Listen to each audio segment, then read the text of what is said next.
All right, Forbes, this is going to be a fun one. Welcome to the Wealth Juice podcast. We're stoked to have you on the show here. I don't like to do too much research on my guests because I like to have an organic, free-flowing convo, but it's hard to not recognize how many things pop up about you when I search you. So I know you're an actress, you're a wealth builder, you're a TEDx speaker, you're, motivational speaker, keynote, 2 billion in sales. There's a lot to talk about. But before getting to all of this, all the success over the past few decades, I really want to talk about your start and how you knew you were an entrepreneur, how you got into the wealth building space, how you became the infomercial queen, if you will. Like, how did this all happen, and what time frame did you set off to be this entrepreneur that you are?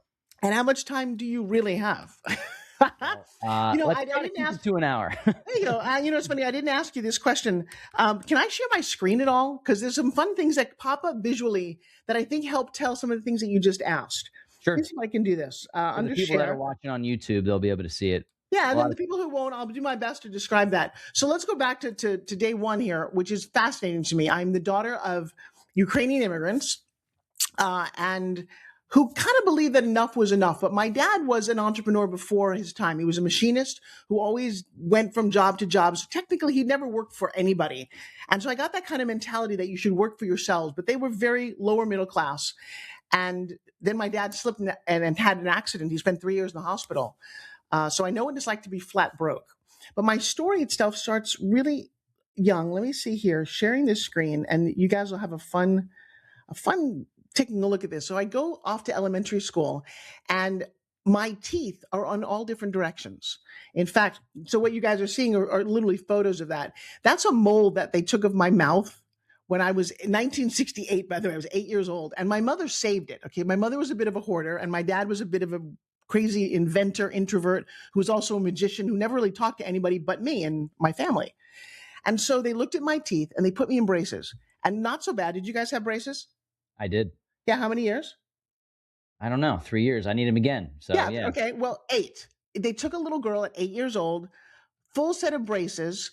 I mean, because they were pretty bad, but not just braces. I had the headgear, I had the rubber band, and then they screwed this thing into my mouth. And so one of the mottos that I live by is a phrase called life happens for you, not to you.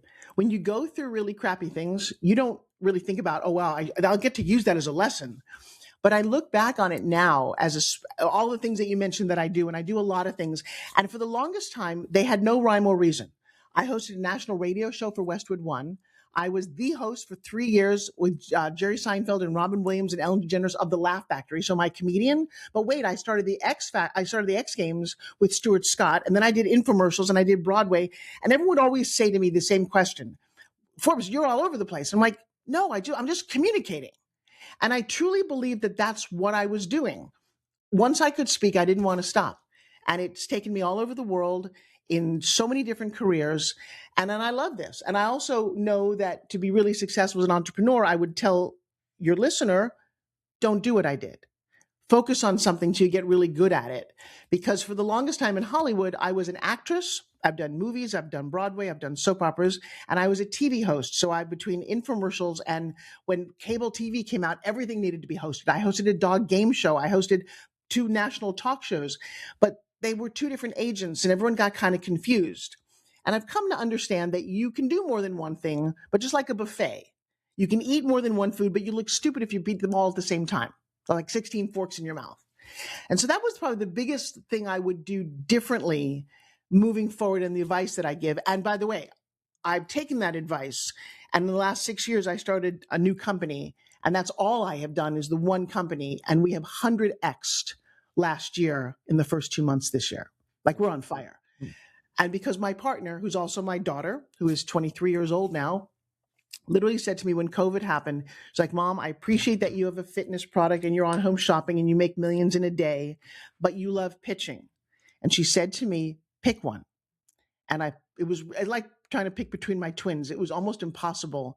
But I said, she said, I'll make you $1 million if you do this. And I put the Spin Gym down and I chose the word pitch, and it ended up being 2 TEDx talks, a best-selling book, and everything I wanted. So that's going back, definitely that part of the advice. Love it. Well, a lot of this comes down to pitching, right? And like being able to get in the right rooms. And that's kind of what I want to take this back to. We'll get to like what you do now and what you're focused on. But I'm curious about how you broke into that space. People spend their entire lives trying to break into the actress or actor space. And I'm curious about, once you learned, or once you were able to communicate the way that you said, what was the strategy, or how did it happen for you? Oh, it's such a delicious, fun story, and I can't wait to make this into its own documentary. So I'm 15 years old. I now have a broken nose. I got hit in the face with a baseball bat. My braces are horrible. I'm a little overweight because my mom liked to feed us a lot. I've got big, fat, frizzy hair, and I'm the least likely to succeed in high school. And then my father has this accident and spent 3 years in the hospital. I'm in the hospital room, and it's funny. I just heard Arnold Schwarzenegger talk the other day, and he was talking about how when he was born in Austria, he knew he was special. He knew that he was not meant to be a farmer or a sheep herder. And when he watched a documentary on bodybuilding in America, he said, that's what I'm going to do. And that's what he did. And so I'm going to start with the fact that I always had inside of me, in this ugly little exterior, the fact that I was special. I would watch movies on TV. I'd want to go to the Oscars and wear the gowns and kiss Cary Grant and Rock Hudson and be romantic like Audrey Hepburn. I had all these dreams, and that's all I had. The irony is I didn't have a lot of friends. Nobody could talk to me. And so I lived in my head and I dreamed. Well, nowadays we call that manifestation, because I've met all the people that I dreamed of. I walked on those red carpets. I've been at the Academy Awards, and all I did was just want it in some mythical, magical way. And it was so big and grandiose. And here's the cool thing. Because I couldn't talk, I didn't share my dreams with anyone. So nobody told me I couldn't do it. That's like a huge revelation. So standing in standing in my dad's hospital room, one day my mother turns to me and she says, kiddo, I'm really sorry, but we have no money for college. That was my big dream. I was going to go be a lawyer and save my family. And she said, but there's this Miss Teenage America pageant that's coming to town. And she looked at my face and said, yeah, that's not going to work for us. Well, funny thing is my dad's doctor heard this, looked at my mom and said, you know what, I'm going to fix your daughter's nose. Now, who knew that that would be such a life-changing thing? And I have this photo of me before, and a couple of days later, the nose is tinier, the eyes got bigger, the braces came off, and all of a sudden I looked at that little girl and thought, you're kind of cute. Like we could do this. Like, let's go enter this competition. And I got a hand-me-down bridesmaid's dress in powder blue. And the goal was to be on NBC TV with Bob Hope. And for your listeners who don't know who Bob Hope was, he's my generation's Adam Sandler. And I never wanted to be in a pageant. I don't like the whole concept, but I wanted to win and I wanted to save my family. And there's a really interesting photo at the Miss Teenage New York pageant, the regionals. And there's 4 girls, 4 finalists, and I'm standing there and I look differently than the other girls. I'm not the prettiest necessarily or the most interesting, but I'm there to win. And I'm literally telegraphing to the judges that I need to save my dad back there. He's not in the hospital tonight because he's watching me and I'm going to do this for him. And whatever came out, I won. And this is the funny thing about life, you get what you want and it's never what you want. And even if you win it, what do you do with it? So I get to Tulsa, Oklahoma. It's in the 70s and I'm from New York. And all these girls who dreamed about being in pageants like, y'all have the funniest accent I ever heard. And I'm like, what the fuck are you talking about? I don't have accents. How we talk in New York? What's wrong with these people? Wow. Okay. I heard myself at some point. I sounded like a freaking truck driver. And I went out to solve that problem. I didn't win the Miss Teenage America, but I got a scholarship to school and I went off to college and I was going to be this lawyer, but I always wanted to be an actress. Now, this is something I talk to a lot of entrepreneurs. When you struggle with, you got a dream and everyone's like, oh no, you need a plan just in case it falls through. No, you don't. It's called burn the boats. If you really want to do something, you should just go and do it. And it's so funny that I've lived long enough that it's come to fruition because my big dream was to go to college. That's what you did. I won. I went to college. They didn't tell you on the way out of college, there's nothing like waiting for you. It's like really a weird phenomenon. So I'm in school and I keep thinking, actor, actor, actor. And I auditioned for a play my senior year.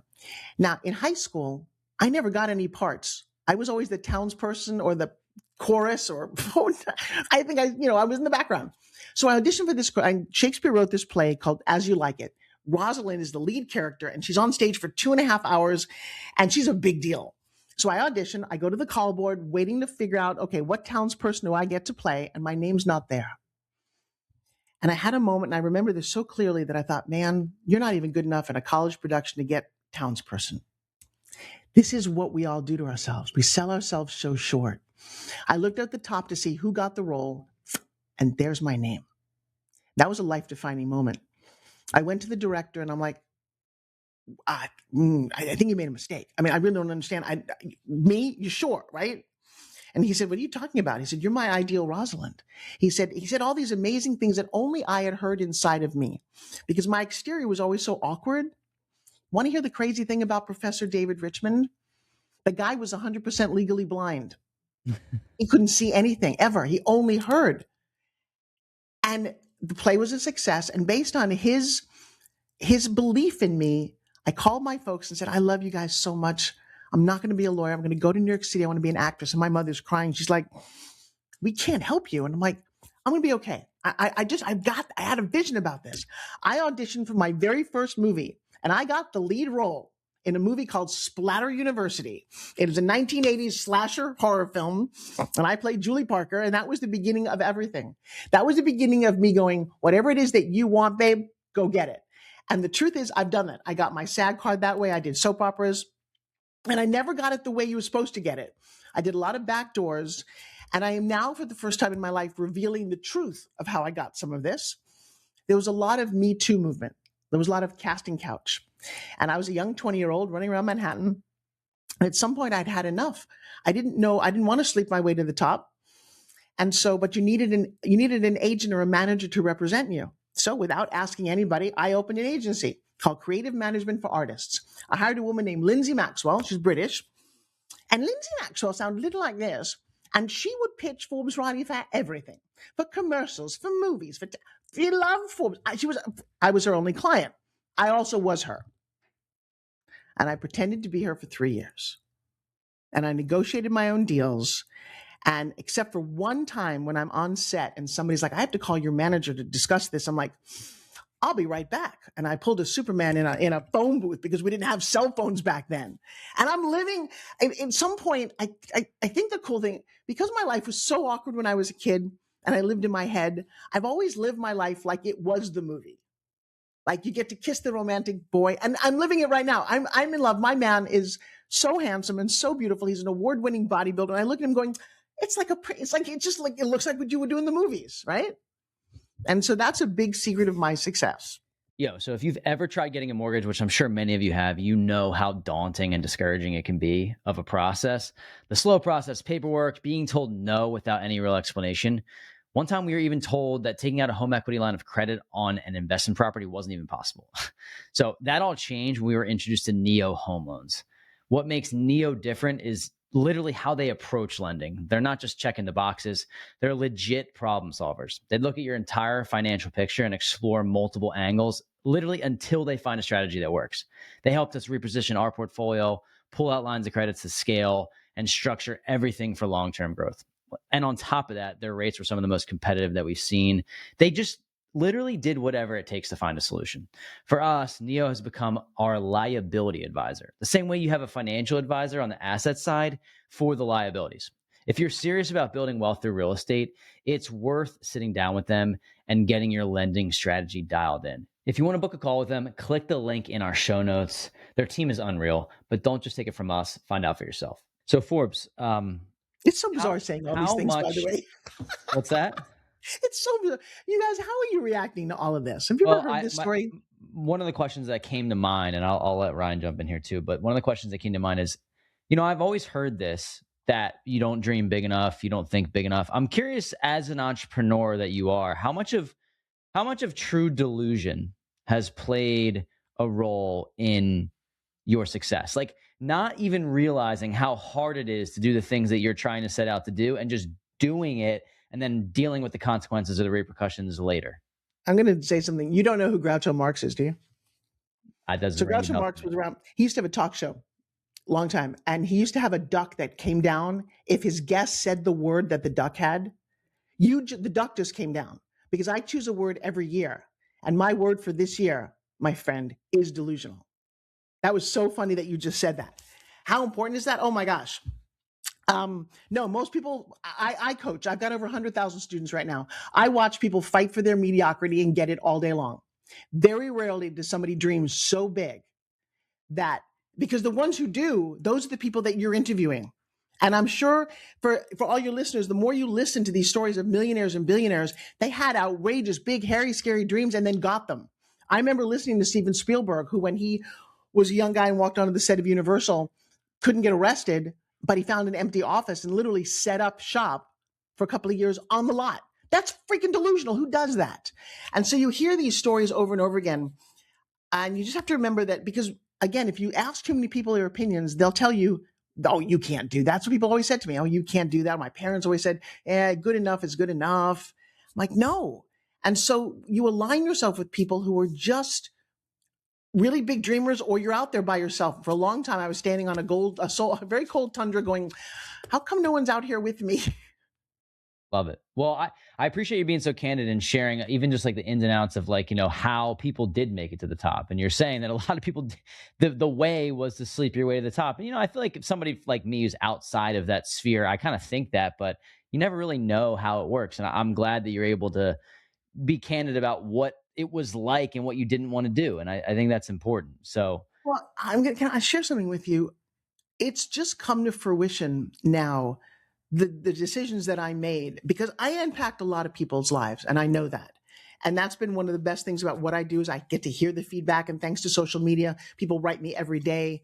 Because in the old days, you couldn't get to celebrities, you couldn't get to people. Now I read what people write and how their families, they're making money and they're doing all of these things because of my commitment to that. But I also never made an Academy Award winning movie. That's what I wanted. And I looked at the actresses who were up doing those things. Even Gwyneth Paltrow had a run-in with Harvey Weinstein, but Rose McGowan and all the women who he literally screwed over. And if you didn't do it, then you weren't working in Hollywood. Ashley Judd tells that story.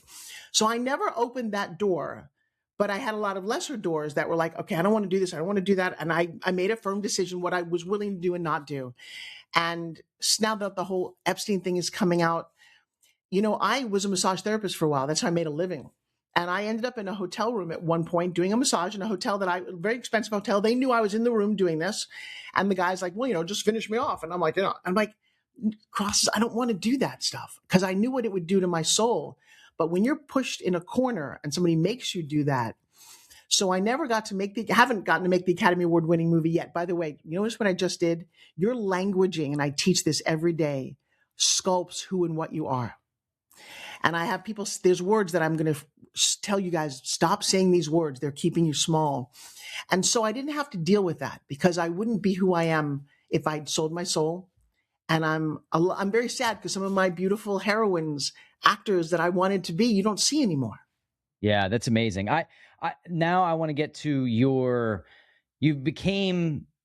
an actress, you were in Hollywood, you were doing a lot there, but then you became, like, sales became a huge part, pitching became a huge part of who you are. And that is what you're working on now. I'm reading here, you've done over $2 billion in sales. So in my eyes, actually, being an actress or being an actor is actually the art of persuasion. It's in a different form, but it's the art of telling a story about who you are or who you're portraying in some role. Now, sales is, I don't like to think you turn into another person. It's kind of like you, but personified bigger, right? That's, in my eyes, like what sales is. That's interesting. Have you sold things? Well, I'm a real estate agent. I'm a real estate investor. I negotiate. I bring people into our community. So not to your level, but I guess at some level. No, but you're doing that. And I teach this, that there's a difference between selling and pitching. The reason I'm so good is because I'm also a magician. And that's got nothing to do with sales. So what magic is, and my dad was a magician. At 15, I was making doves appear out of places and doing all kind of cutting people in half. And I did a lot of magic, and I still do, and I love it. And magic is about looking at you and going, I'm going to do something, and I'm going to make you believe that it's mystical and magical, when in fact it's a stupid trick. And when you see some of these now, like on Instagram, you're like, that's what it was? But the art of selling it to you, the art of getting you to believe it, is a pitch. And I think that's what separates me from everyone else. There is a guy out there who also is very big in communication, came from magic, but not many of us. And so for me, the first thing, I didn't set out to do sales at all. In fact, when you're broke, selling and buying money is very uncomfortable. But here's the true story. This is what happened. I'm going to share my screen again. And I walked into an audition, and that's one of the best parts, is in an audition, you never quite know what you're going to get. So there was a pen on the table, right? And a sign, little piece of paper that said, sell the camera this pen. And I got very uncomfortable. I'm like, I've never sold anything. I don't work in retail. I don't know how you sell. So I looked at the camera and I said, it's a funny thing about pens. I was 15 and a half years old when I went off to college. I was smart enough to skip a year of school, but I was so insecure, so nervous. And God bless my mom. She wrote me longhand notes every day with a pen just like this. And I would race to the mailbox to get them and feel like I could keep going because a pen like this, it can reach out and touch somebody's heart. I put the pen down and thought, that was weird. And this guy named Jake of Body by Jake walks out from behind the camera. He grabs my face and says, you're going to make me a lot of money. I don't know what he's talking about. Cable television had just launched and he got a network, a 24-hour network all about health, fitness, and wellness. And he had an idea that he would talk about foods and recipes, workouts, and then he would sell fitness equipment. This is before QVC or HSN even started. Nobody was selling. These had commercials, but they were a minute long. He had a bigger idea.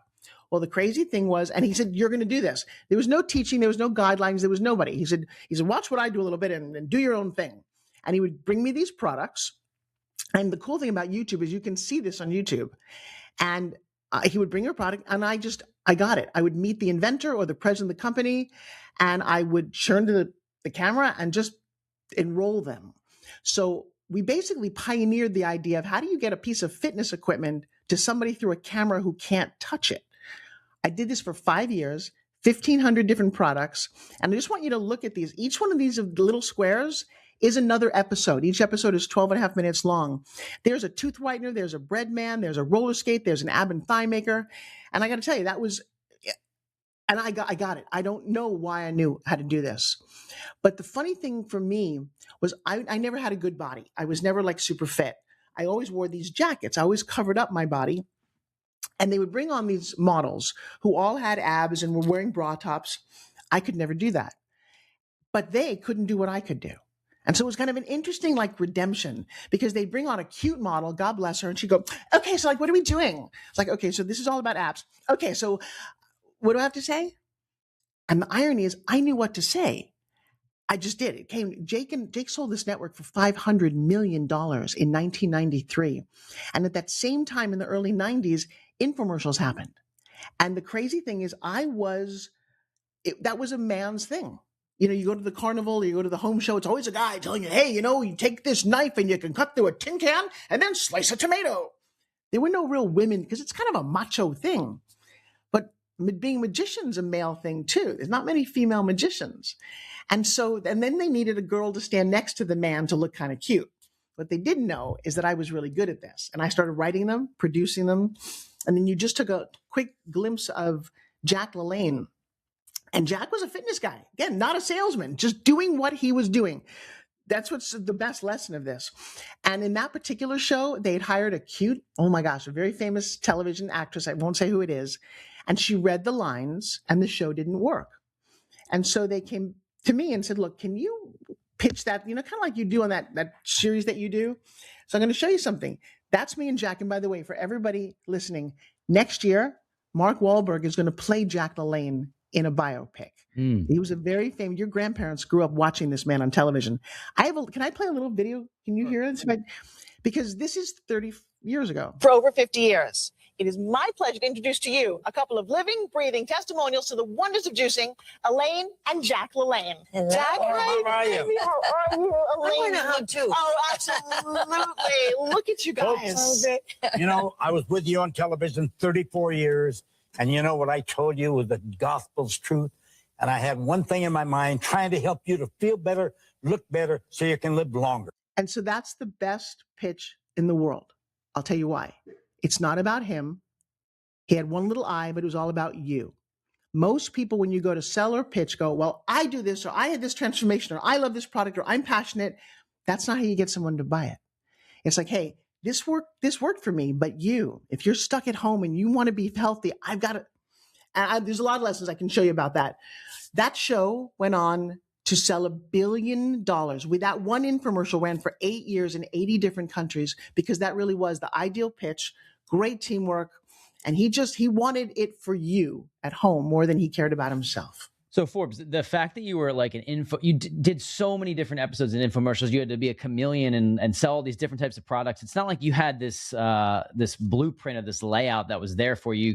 It seems like it was so natural. So when social media comes into play and you're sitting in front of a camera speaking to even more people, I feel like that would have been even significantly easier for you. Like, oh my God, I've been doing this for 20 years. Like, this is the easiest part. Or did you find that transition to having, well, I don't even know if there's infomercials that exist anymore. I'm sure there are some, but everyone watches it on their 4-inch screen.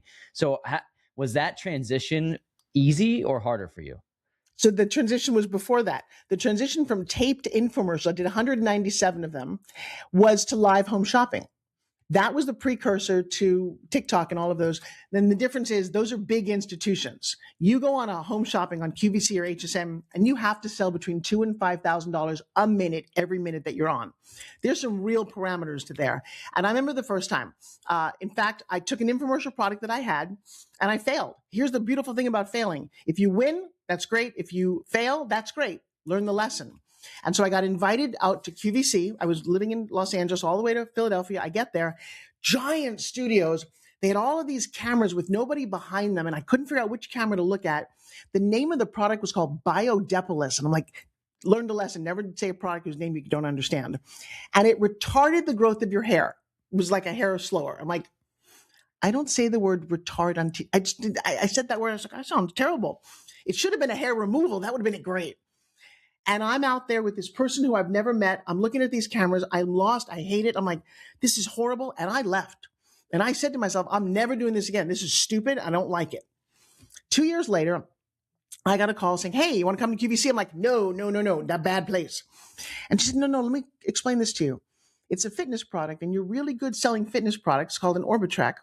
And the girl doing it had made 6 trips there, and she's grossed for herself $70,000. Now, I'm a kind of an actress in Los Angeles doing odd jobs and whatever I'm doing. I'm like, 70 divided by 6, that's good money. I was there on a plane.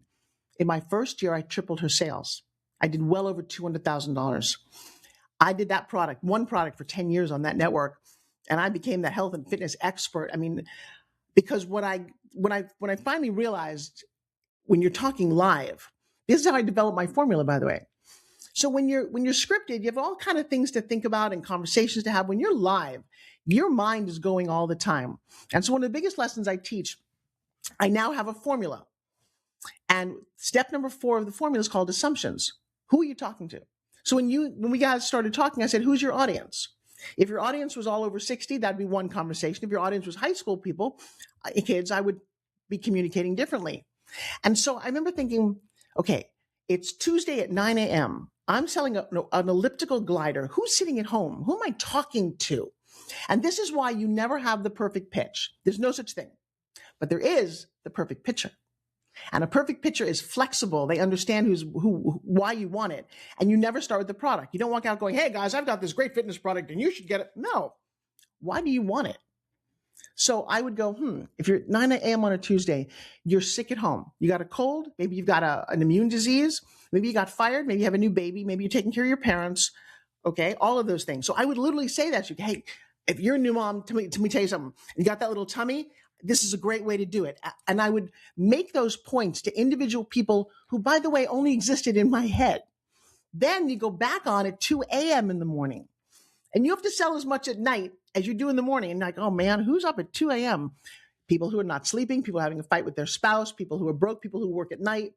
And I would talk to those people like they were real people. And that solidified everything I do about sales and pitching.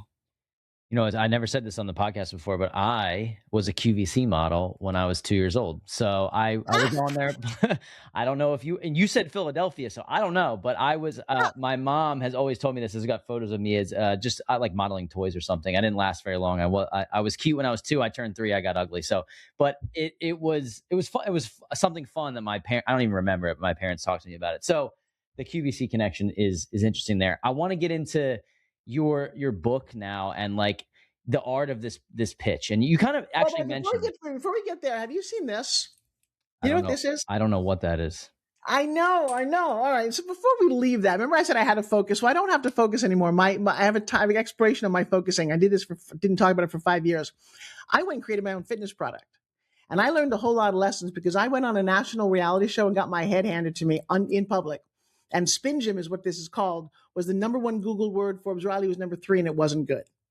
I was literally told after 5 months of filming a reality show, they wanted to make a point that the girls shouldn't succeed. There were 13 episodes. Billy Mays did all of them. I did one, and the producers were the same guys who did Ice Truckers and Deadliest Catch, like real macho guys. And they wanted to prove that that a girl couldn't do this. It was really very devious, not so nice. By the way, if you ever do a reality show, because you guys are both cute enough to do that, just know in Ant Reality, they're out there to make ratings. So let's see, it sold $1 billion. Oh, by the way, I helped start Kim. Kim did an infomercial for me. Didn't know And you that can either. see this on YouTube. I know. This is why I'm so excited, because it's in the book and it's all very fun to show. You guys don't know that. Right before Keeping Up with the Kardashians, I did an infomercial with Bruce for a vitamin. And he brings me home to the house and says, hey, my kids want to get on television. Chris is phenomenal. And we brought Kim in, and you'll see if you ever watch it, it's like she's young and sweet, and she was a closet organizer. She had no TV experience whatsoever. How do you take a sham wow that you can get at the 5 and dime store? And Vince did over $100 million with that because of the pitch. A lot of your famous, you don't realize, cut their teeth pitching products, right? So I take this thing on. Now I've been crucified on reality show. It'll never work. Let me show you something about never. Never believe what other people say. So this is called a Today Special, and you're on for 24 hours. And you see that number that says 55,344, and I still have 4 minutes and 41 seconds left? In one day, with a product that people told me I should go home and not do this, I sold ultimately 64,000 units, made $1.2 million, and laughed all the way to the bank. You were on for 24 hours straight? That's how that works? Oh, everybody does. Now, you're not on for 24 hours straight. You start at midnight, and everybody does this. I'm not anything special. I mean, it does take a certain kind of personality, but every day of the year, 365 days, for the last 30 years, they have one product. Person goes on at midnight. They go on at 1 a.m. You sleep for 3 hours. You come back at 6, 9, 12, 2, 4, 7. No, that's the schedule. I know. It's kind of like how do you do the NASCAR thing or the Daytona 500, whatever. 24 hours, you can make $1 million or more in a day. I've watched some guy make $10 million. He sold vitamins. I mean, it's a lot goes into that day. And, I made history. And I think the best part of that is I was told it was never going to work. And I set out to prove them wrong, and I did. Very cool. Hey, let me pause the episode real quick. Let me know if this sounds like you. You're making 6 figures, you're climbing the corporate ladder, investing in your 401k and your Roth IRA, and maybe even a brokerage account. But deep down, you're asking yourself, is this really it? Like, am I just going to do this thing for the next 30 years and hope to retire in my 60s? That was exactly us just a few years back. We were curious and excited about real estate, but overwhelmed and without a roadmap. If you fast forward to today, we've built a portfolio of over 80 cash flowing units and grown our net worth to over $2 million. We made it our mission to help busy professionals like you take that same leap and start building generational wealth for yourself and your family. That's exactly why we created the Wealth Juice Inner Circle, a private real estate investing community designed to help you get your first rental property under your belt in as little as 90 days. Inside, you'll get direct access to us, our full investing network, private off-market deals, and our exact playbook, and a community of investors who are closing deals every single week. That first property changed everything for us. We always talk about it. It was the true foundation for building generational wealth. And honestly, if we had access to something like this when we first started, we'd be 10 times further along by now. So if this sounds just like you, click the link in our show notes and schedule a call with me. Yes, me. I'll be taking the calls. We'll go over your goals, map out a plan, and get you ready to close your first deal. Let's get it. Right. I don't want to box you out here, and I don't know if you have anything to ask Forbes. No, you're not boxing me out. I'm actually just sitting back, enjoying your story. I think a lot of it comes down to betting on yourself. And I love just back to the inception, just, you're living in your own head and no one could tell you no. I think a lot of times, as we're listening to people's stories, they have a funny way or a great way of blocking out the noise and not letting anyone pull them down. There's, as you go through this journey of I think most of our audience, right, is real estate investors or people trying to live a bigger life in one way or another and trying to escape the 9 to 5 so they can go pursue their dreams, right? And with that, they do get pulled down by everyone around them because the people to their left and their right are people that are comfortable with that and they're good with going to their 9 to 5 every day, and they're just one of a million, right? And I guess they just fall in line, if you will. And that's why Corey and I like talking to people like you, because you're dreamers, but then you just go do it and you burn the boat. So overall, I just think your story is super interesting. Corey and you touched on a lot of things throughout this whole episode. I guess I just want to dial it back to, maybe one of your defining moments where you realized that you were not built for the corporate world or built for the 9 to 5. And it seemed like it was really young for you. And how did you decide that you're just going to go all in? Because there's so many forces on the outside that are pulling you back. And that might be a loaded question, but I'm curious. No, it's fascinating because I'm watching my daughter. My daughter's 23 years old, and she's been around me going to all the things that we've done since she was a little girl. And she knew when she started coding at 12 that she was never going to work for anyone else. She made her first $10,000 selling, drop shipping something. And I've watched her grandparents tell her, you really should have a plan and go to college. She's never going to do that. She became a millionaire on her own at 18. And all those things that I had thought about, but I never thought about it consciously the way you're saying this. So for me, I didn't, how do I describe this? I never not had this dream. I had no idea where it was going to go, if it was going to be effective. There was no big scheme, but I always just marched to my own little drummer. So much so that when I graduated college, I skipped a year of college. I graduated with 2 degrees in 3 years. So if I could see the system, I could always figure it out. That was like, I prided myself on that. When you get out to the real world, there's no systems. And so I remember getting Europe on $20 a day, going to my very agoraphobic mom and saying, I've drawn a whole map of Europe. I've got a couple $1,000s, a Eurail pass, and I'm going to go see the world before I get so famous the paparazzi are going to not let me go out anywhere. That was my plan. And I left, and I ended up there for 6 months. So, I have these crazy short-term plans that added up to a career. So no, I never set out to do any of these things. And this is what's so fascinating, before the internet, there was who was I looking at? Who was my role model? There was no one living the life that I was doing. I just knew that what was never going to work for me. And I just kept moving. Now, here's a really crazy story. And I don't tell this one. This is going to be very interesting. I'm looking to make a TV series out of this. So there I am in my 20s. Imagine this. I'm very young. I auditioned for my first movie and I get it, right? Then I become my own manager. I auditioned for a Broadway show opposite Christopher Reeve and I get it. And I kept getting things that made no sense, but I'm loving this. And I'm like, I don't know. And I honestly don't know where it's going to go. It would have been so lovely if some agent or manager had found me. Now, here's an interesting story. Tom Cruise and I, both 16 years old, had the same manager. His name was Toby Gibson. And his name was very different. It was Tom Malpather. And we both dreamed of being wherever. He ended up with a wonderful woman in Hollywood who is still his agent after 3 decades. I never had that. Remember, I got chased around the desk and did different things my own way. And then, this is the craziest story. How do you make money when you're an actress? I never wanted to be a waitress, and I'm very unconventional. And it turns out I'd been a little molested when I was 15 years old, and I had a little grudge against men. So it didn't help any, right? So my 2 friends, when the actor strike happened, came up with an idea called stripogram. Have you ever heard of stripogram? You know what's really funny? Nobody has. I was just going through my files, working on this, and this popped out of my files. This is from 1980. Fuck, that's 1980. I know that sounds crazy, right? And the idea was, so crazy, that a girl would show up. It'd be funny to do on a podcast, but to show up to an office building, and maybe you got one for your dad. Corey, what does your dad do? My dad is attempting to retire. He's an entrepreneur, but did he ever work in an office? He sells signage. That's what he does. Okay, you'd have to be in an office. Brian, what'd your dad do? Owns a construction company. All right, so construction would have been interesting. So can you imagine? He's at a construction site, whatever it is that his job is. He's got a whole bunch of guys around, and you and your mom are there. And I would show up, and I would be the city inspector or something. And I go, hey, you know what, you guys, you violated this, this, and this. And he'd go, no, we didn't. And we'd get into this kind of argument, or we'd create some sort of very dramatic scene. Literally, I'm doing improv. He's playing life. And at some point, I said, you know what?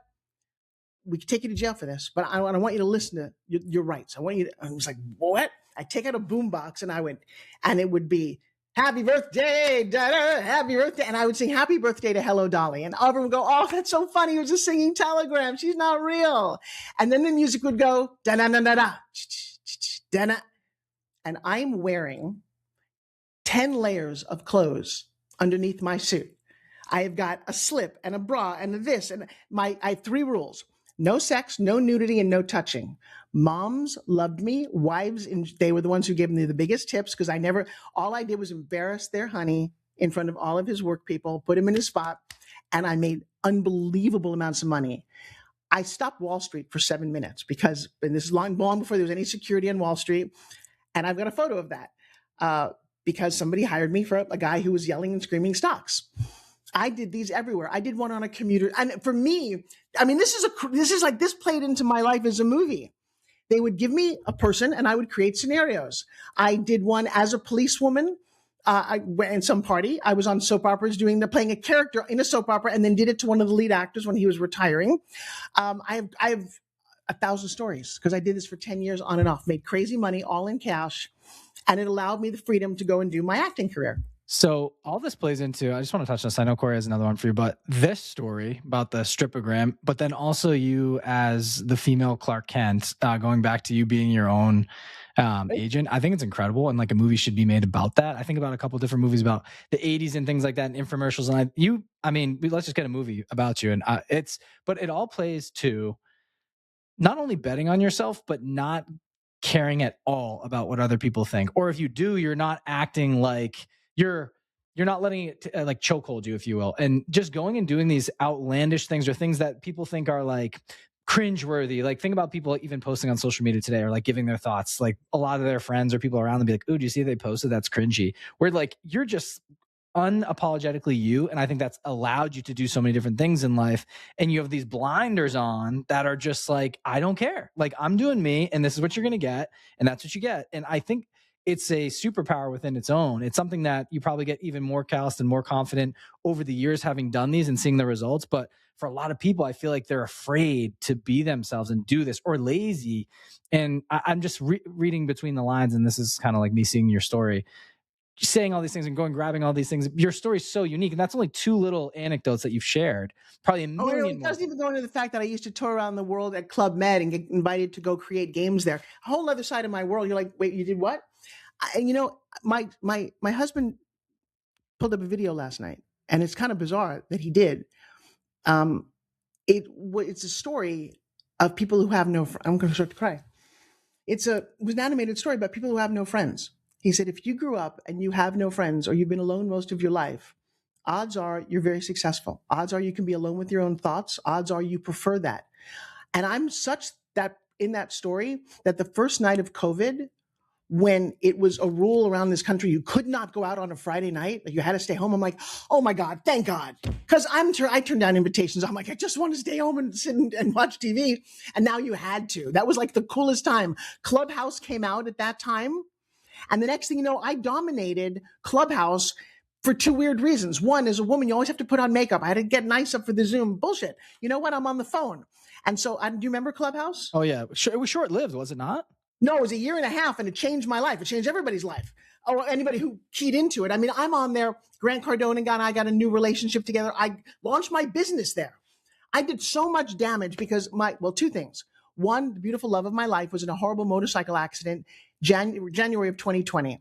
So he was in bed. He's a professional athlete. So he was really sad. We're locked home. I don't have any family anymore except for my kids. They're living upstairs. And I'm like, hey, I can talk. I love talking. Oh, you guys want to hear me talk? All right, I'm going to teach a class. 5:00 tonight, I'm going to teach you how to pitch.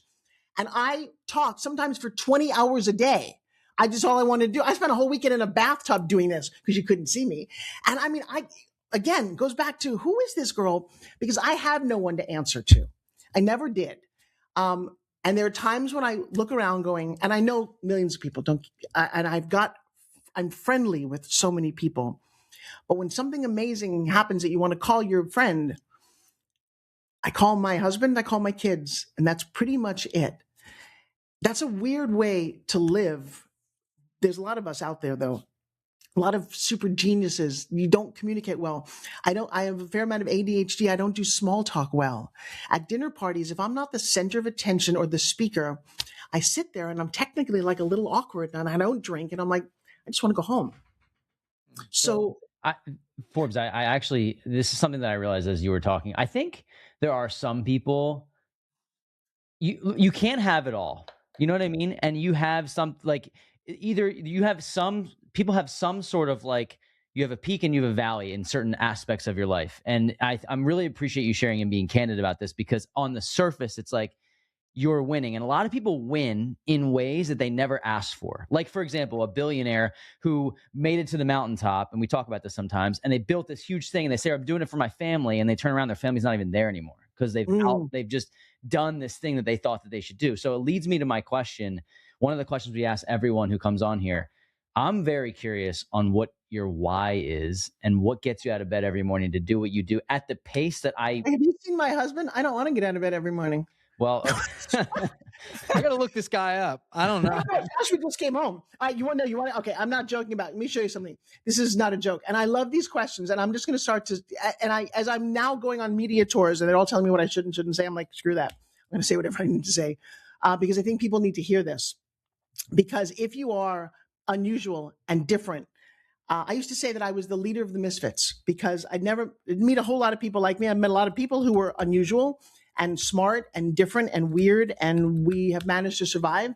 You know, you look at a Billie Eilish, there's nobody like Billie Eilish out there, and she's very successful doing her, but there's no one like that. You're like, oh, you either love her or you hate her. Let me show you something that, sorry, he just got home. But along the way, somehow I've just been blessed with the opportunities I've managed to craft on their own. Now, I usually show this picture. People say, can I see a picture of your husband? And I will say, if you don't say wow when you see a picture of him, I'll give you both $100. Okay? I know. Two straight men. Okay, fine. That's fine. Two straight men. Yep. I totally got that. And this would be Joshua. Ready? There you go. He's shredded. That's great. Yeah. You know, and he's 17 years old. We'll give you a wow. Yeah. We'll give you the wow. I've never given anybody any money whatsoever. Yeah, he looks like the Incredible Hulk for the people that are listening to the podcast here. Very handsome guy. The Incredible Hulk meets Thor. He's got that blonde thing going. He's very shredded. And by the way, now here's what's interesting about this. So you can go, well, Forbes, that's so, good for you. That's wonderful for you. And it is, because he's cooler on the inside. But remember I said January 20th? This is what happened to him. He got hit on a motorcycle. He lost everything. He's shredded. He spent 6 months in a wheelchair. He lost it all. And then he built it back. So I'm in love with a champion. And that's another thing to understand, is that I surrounded myself, the one man who's the closest to me, he came back, and that's him winning the Arnold. He came back and built his whole body back. Wow. He's also a professional photographer, and that's a selfie he took. And so I happen to have met the coolest man on the planet. So I got to ask something here while we're on the topic of your husband. This is like twofold. I actually have two more questions, but I'll end with this one, or I'll start with this one, I should say. So one, it seems like you guys both motivate each other, and you're motivated by not his physique and that part of things, but like it seems like he has mastered his craft. He's a hard worker. He clearly has a regiment to be able to be a top performer and win things. And I think that side of your relationship, does that play into you going out and attacking the day and like maybe as like a power couple taking things down? I met Joshua in my hotel room in Las Vegas. I was doing a video for my spin gym. And again, how does your whole life tie together? You only really know that it ties together when you look back on it, because going through it seems to not make a whole lot of sense. And he'd walked in and he used my product. And I said, and said, do you like it? He's like, yeah, it's great. He said, but I would never use it. I'm like, excuse me? He said, yeah, it doesn't build muscle. I'm like, okay, that's great. And I left, and I fully expected to leave. And he stalked me. He's 17 years younger. On Instagram, we had a relationship for 3 months over the phone, over the internet. And he came to see me after 3 months, and that was it. He got off his motorcycle and his leathers, and to me, it looked a little bit Hold up. I did not stalk her. I just reached out to her. Yeah. I think the friends, they can't see you, by the way, but you just got home. Whole family affair. I love it. No. It's been 8 years. Let me tell you something. And this is a truth. You should finish this story. But when he pulled up And I finally got to see him again, and he is that handsome. I looked at him and thought, oh, what is somebody like that? Because by the way, on the inside, I have a whole lot of insecurities. There's a lot of things that I've managed to work through to be able to function. And I teach that too. I take people through breakthroughs because none of us get through life unscathed. But I figured out a long time ago, you don't build your future from your past if you want a really cool one. And so when I asked him what he was doing there, he looked at me and he said, I'm not very religious, but something told me that you need me. That was 8 years ago, and he's so right. And he's an anomaly. You know why? Because his dad was killed in a car crash when he was 2. Mom married the dad's brother, who was technically his uncle later in life, and then he was killed when he was 15. And so Joshua lost 2 dads. That's not a typical guy. He's got some things going on that are different. And when we found each other, he's my biggest supporter. And when he said, something tells me that you need me, we needed each other. And then here's the crazy part. You want to watch this movie? This is like the third. I think it's gonna be like a trilogy, like a kind of like the Hobbit. We'll call it not the Hobbit. We'll call it the Habit, because the third act of this movie, we've had so many wonderful things happen in our lives. Right? Get this. 2 years ago, we're in Iceland. We're on a spring break with both my kids, and we go snowmobiling on a glacier. And when I was unable to talk, my hero became James Bond. I wanted to be Bond. I thought, I want to lead that. You asked me what I wanted. That's all I wanted. I wanted to have adventures, wear cool clothes, drive cool cars, be a spy. Maybe that's where the strippergram thing, I was like an undercover spy. I got to fulfill these crazy fantasies without hurting anybody. And so we're out there snowmobiling. I'm like, this is so cool. We all get in a van to go back. There's 16 of us in a bus. Bam, we hit a patch of ice. We fly through the air and crash down on my side of the bus 2 years ago.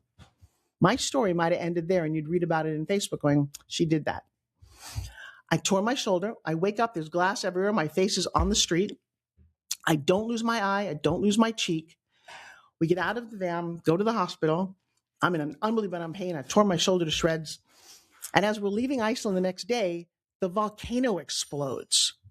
Now, for a little girl, I'm still a little girl. Like, as a movie, I swear to God, and I have this photo too, the entire sky is red. The volcano explodes. You're like, am I in hell? I'm in pain. What's going on? Is this all real? As we're on the plane, I've been going to bodybuilding competitions with him for 8 years. They are boring. If you ever watch a professional bodybuilding competition, it's like, oh, he usually wins. That's the only time it's like, oh, yeah, good for you. And then we go home.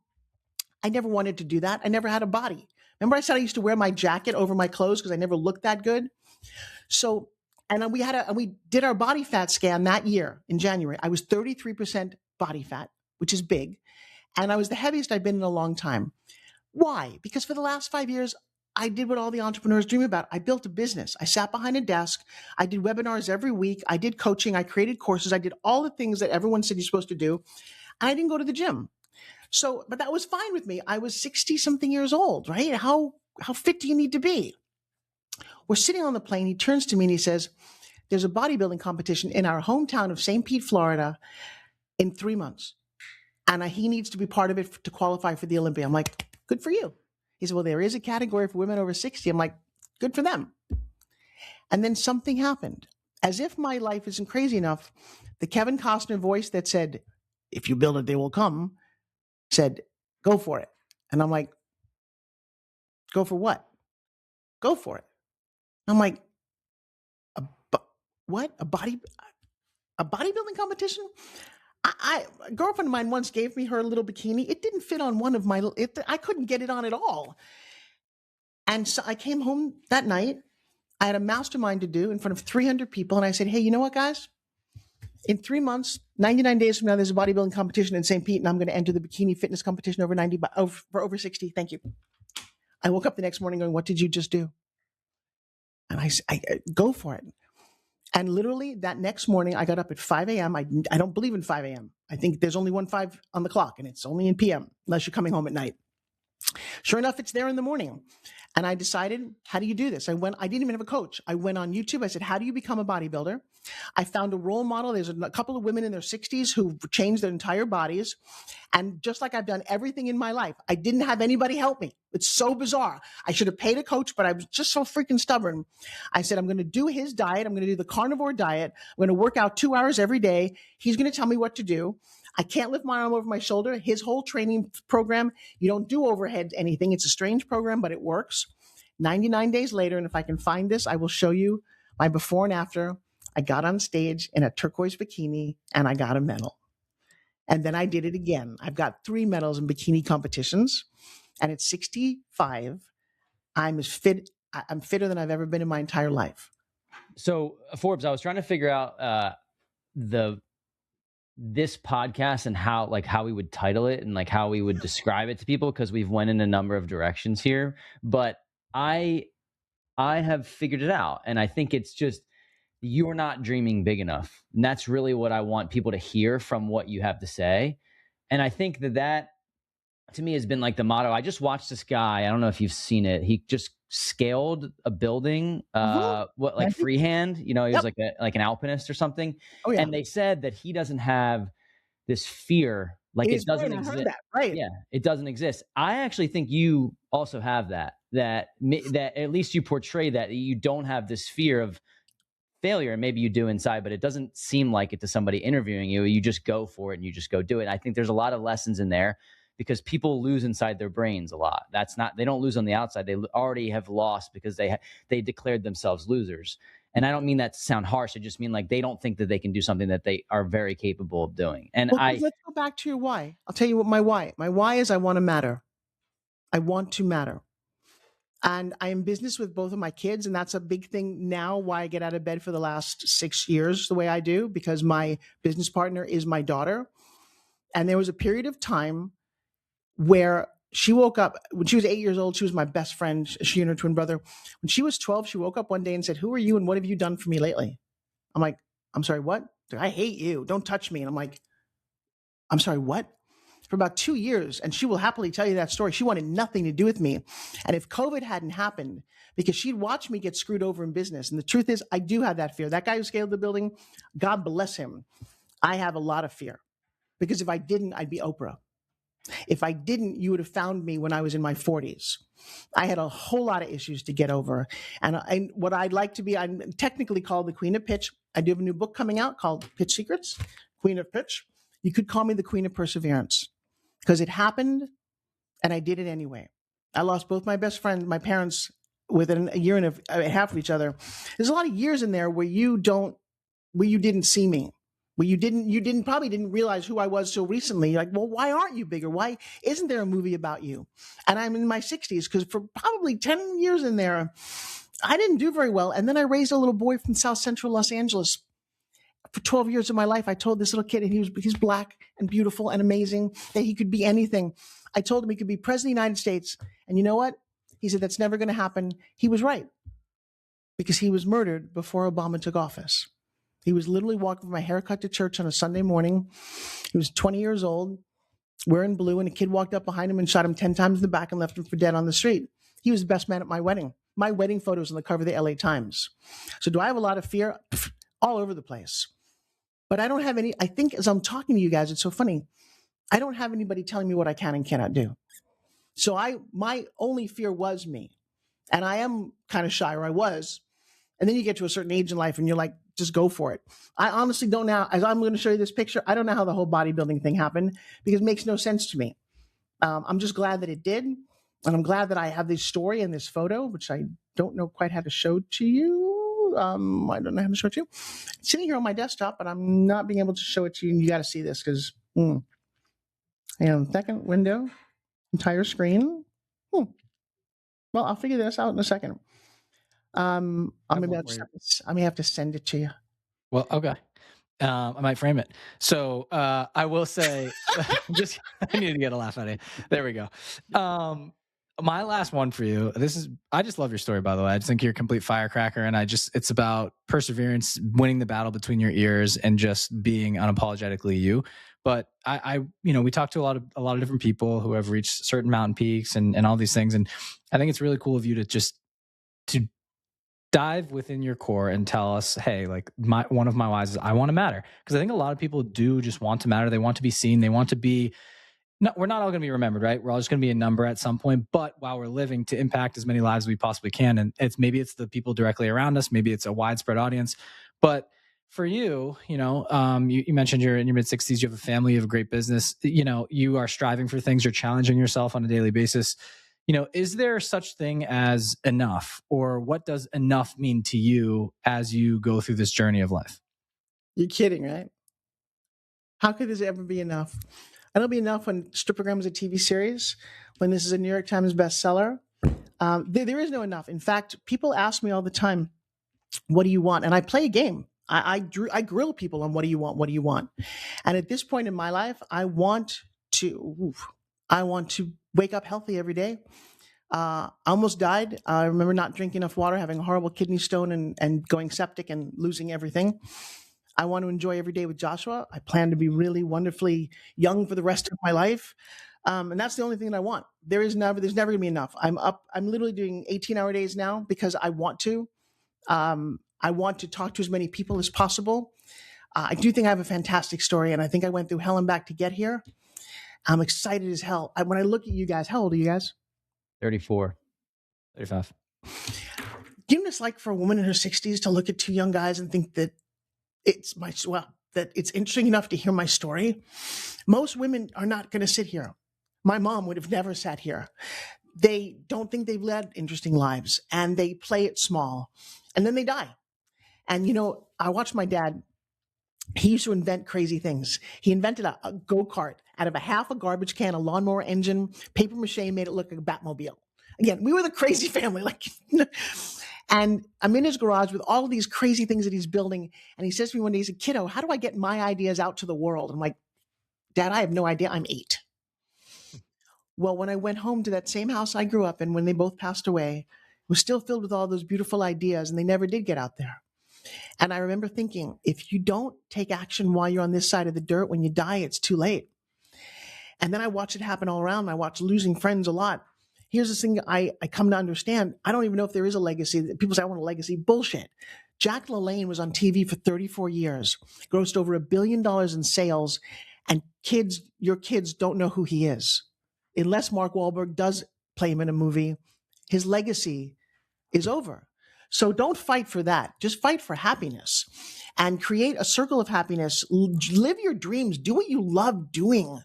Now I start to preach. I just want to say I really appreciate we do this podcast for a number of reasons. It's to have great conversations organically, to expand our network, and this is what we really enjoy doing. And if we can make people laugh, if we can make people cry, and we can have fun together for an hour, that's why we have this podcast. And we didn't make you cry, but just to have these emotions and to share, be able to share your story so authentically. I really appreciate you being so candid and coming on today. I could talk to you for hours, but I do respect your time. If there's any parting words or anything that you want to leave our audience with, maybe speaking to the young entrepreneur, the young yourself, from 30 or 40 years ago, what would you say to them if you had some lasting words of wisdom? Well, first of all, thank both of you. You're very open. I don't do this with everybody. I usually do 20 minutes, but there's something very genuinely curious about the both of you, and an earnest that I appreciate and I see.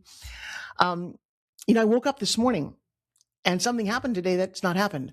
I've been railing against what's in food, and RFK came out today, and all of a sudden, cereals and dyes and sugars and things are now going to become banned from eating, which has been the last 50 years since the Industrial Revolution happened in this country. And, I was the subject of that. I was overweight a lot of my life. I had to fight to get this body and to fight to understand what food is and to eat. So we're being told every day on both sides of the coin, and I'm watching this maybe more than ever. I've been through a lot of different presidents, a lot of different regimes, but all of a sudden it is now you can't have a debate. I believe this and you're wrong. Shut up. I believe I'm right and you're wrong. So something happened, and I'm a little nervous for you guys because, history's always been, we're not alive during World War II or during the Holocaust it's a great time to be alive. But at the moment, something's deteriorating a little bit. And so the thing I would tell you as you're listening to this, whatever you hear is never the truth. It just isn't. You make a truth for yourself based on as much information as you can gather. And then please stop making everyone else wrong. No one is you in your life. Live a wonderful life, but just know that your opinion is in fact your opinion. And that goes for everything across the board. I watched something very interesting. Tony Robbins did this. They played a sound, and the sound was like a big noise, and there was no audible words whatsoever. And then he said, well, what if I told you the words were dig deeper? And then you hear that same sound, dig deeper, and you could hear it. I'm like, I remember I do magic. And one of the things I love about magic is when everyone says, oh my God, that's amazing, shame on you. It's not amazing. It's a trick. The person is not cut in half. The card did not change color. The cards didn't come out of the air. And so I remember being very early on, if people believe that that's real, we're in trouble.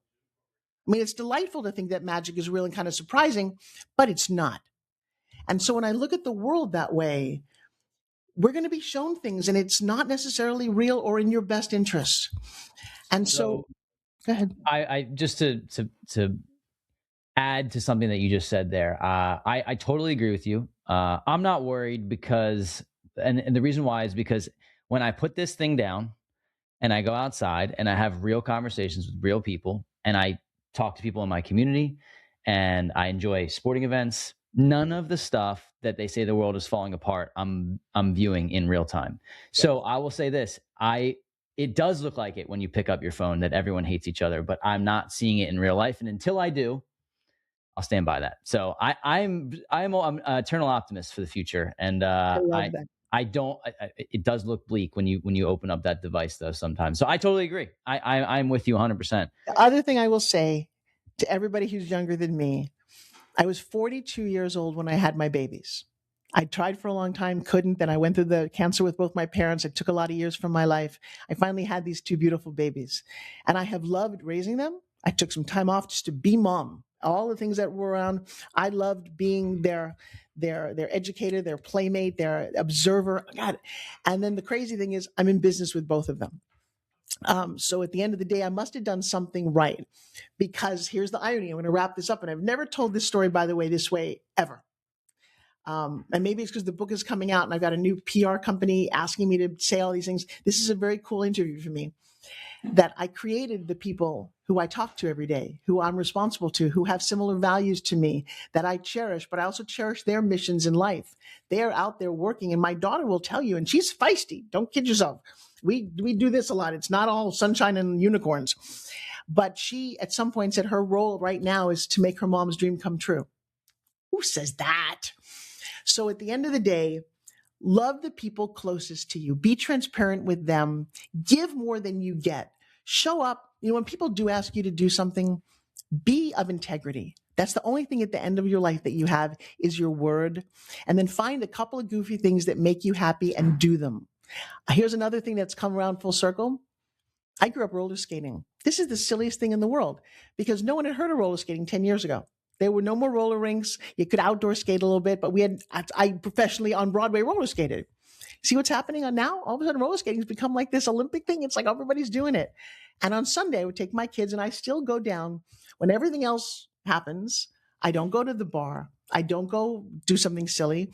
I get my roller skates by myself and I go to the roller rink. I listen to the music. I do my little spins and I just enjoy life. Like you go outside or you go to a sporting event. Ryan, what do you do for fun? I love that. What do I do for fun? I'll give you one quirky, nerdy one that I do.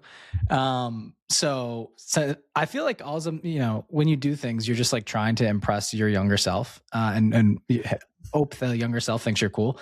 So back in the day, the nerdy side of me, we collected Pokemon cards, right? And that was like the thing of the 90s.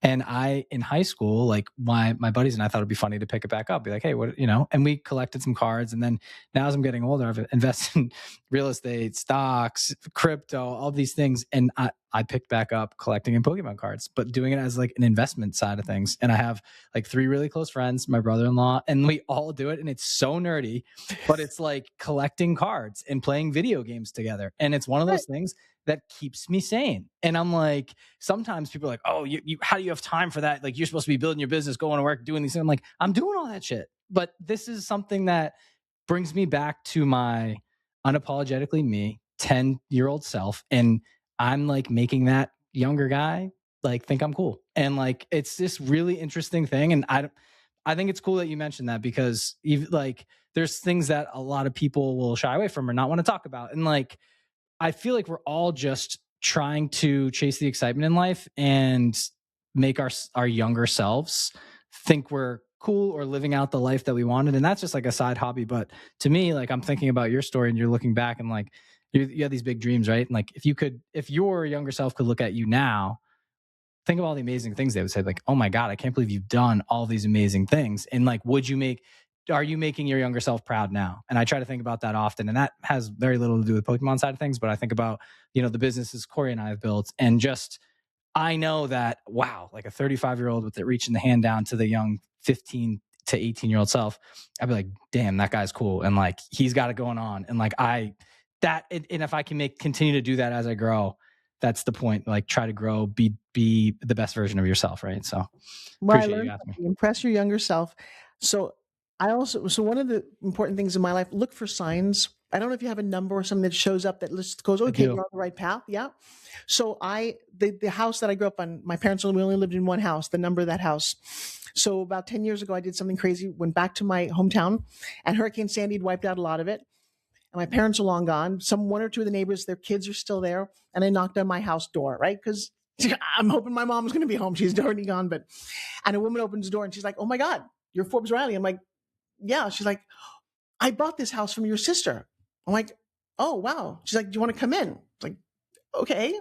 And they'd remodeled a lot of things because my dad had trap doors and crazy magic things in the house. They tore all those out. But there was a moment I walked into the kitchen. I was in the kitchen for most of my life, like first 40 years of my life. And the woman turned to me, this is so cool. And she said to me, maybe this will be in the movie. She said, my daughter is having a really hard time. She's a little overweight. She wants to be a cheerleader. Kids are making fun of her. Would you mind talking to her? And she was 11 years old. Kid walks in and I'm standing in my kitchen and I'm thinking, like that Interstellar movie? Could I just spend time? Like, I am physically here talking to my little self and giving her some sense of self-esteem and letting her know it's going to be okay. So I lived that moment, and I thought that was one of the coolest things I've ever experienced. I wonder what that little girl's doing today. I wonder if you could ever connect and see, but I bet it impacted her for the better. So thanks for sharing that. By the way, this was this is one of the most fun podcasts I've ever done. We talk about wealth building. We love to have fun on here, but we talk about strategies and real estate and entrepreneurship. And sometimes when we talk about life and just the pursuit, those are my most fun conversations. And when people pitch us for podcasts, we don't know what we're getting. And I'm just glad that we connected today. So I appreciate your time, Forbes. On part 2, I'll talk about how I own a television studio, a lot of homes, Airbnbs, and lots of real estate. But that doesn't seem nearly as much fun as what we talked about. Yeah, I'm surprised the conversation didn't lead there. But thank you so much for coming on today. This has been amazing. And I hope we can stay in touch. That would be amazing. Well, I will tell you what. As I am doing this book launch, I'm going to do it my way. Did you watch Alex Hormozi's launch? Yes, I did. Some of it, yeah, I did. Well, the bottom line is the guy set a world record for sales of his book, and he did it his way. And my daughter and I are looking at going, Mom, how are you going to do this your QVC way? So on my birthday, which is April 25th, we're going to have our launch party.